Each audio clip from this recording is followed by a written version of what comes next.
नमस्कार। आज मी इथे माशांचं जेवण बनवत आहे। वाटप काढून घेते कढीसाठी आणि ग्राइंडरवर बारीक वाटून घेते। वाटप वाटून झालेले आता धुवून भांड्यात काढून घेते।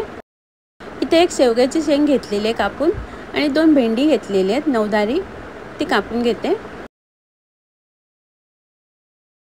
भांड्यामध्ये भेंडी आणि शेवग्याची शेंगा 2-3 कोकम थोडंसं पाणी घालून झाकण लावून शिजायला ठेवते।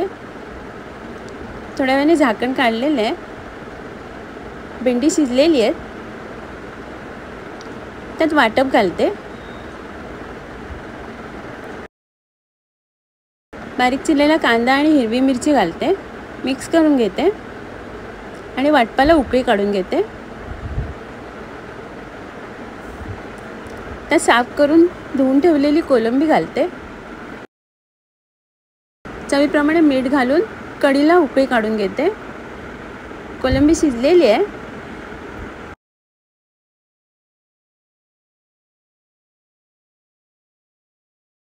इथे बोंबील घेतलेले आहेत, साफ करून छोटे तुकडे करून घेतलेले आहेत। त्याला मीठ, मसाला आणि हळद लावून बाजूला ठेवते।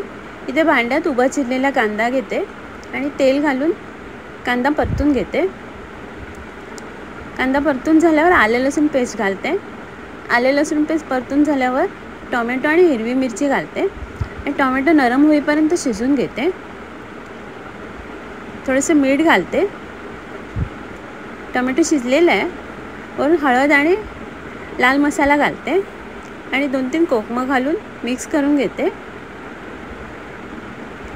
आणि थोडंसं पाणी घालून वरून कोथिंबीर घालते आणि मसाल्याला उकळी काढून घेते। मसाल्याला उकळी आलेली आहे। इथे मीठ, मसाला, हळद लावून ठेवलेले बोंबील घालते। 2 मिनिटांनी दुसऱ्या बाजूने शिजून घेते। मसाल्याला छान उकळी आलेली आहे, बोंबील पण शिजलेले आहेत। आता मी काढून घेते, वरून कोथिंबीर घालते। इथे सुका जवळा घेतलेला आहे, साफ करून तो 4-5 वेळा पाण्याने धुवून घेते। कढईत तेल घेतलेले गरम करायला, त्यात एक मोठा कांदा घालते बारीक चिरलेला।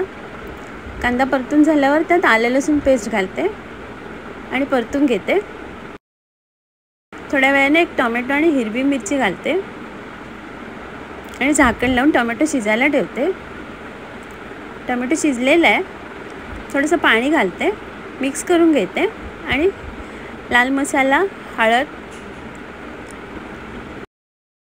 आणि कोथिंबीर घालते आणि मिक्स करून झाकण लावून शिजून घेते। मसाला शिजलेला आहे, छान उकळी आलेली आहे मसाल्याला।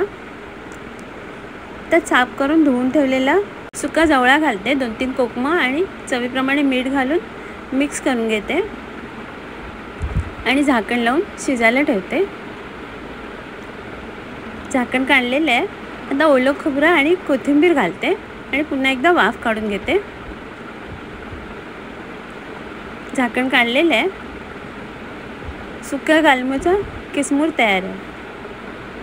इथे बोंबील घेतलेले आहेत, साफ करून धुवून त्याला कोकम, आगळ, लाल मिरची पावडर, हळद आणि चवीप्रमाणे मीठ लावून मॅरिनेट करायला ठेवते 10-15 मिनिटांसाठी। थोड्या वेळाने तांदळाचं पीठ, रवा, लाल मिरची पावडर आणि मीठ घालून मिक्स करून घेते। मॅरिनेट केलेल्या बोंबीलला लावून घेते।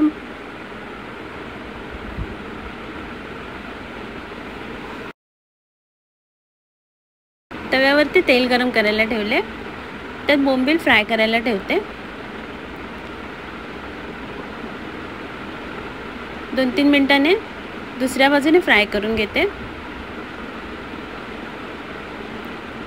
अशा प्रकारे 2-3 वेळा परतून बोंबील फ्राय करून घेतलेले आता मी काढून घेते आणि सर्व करते।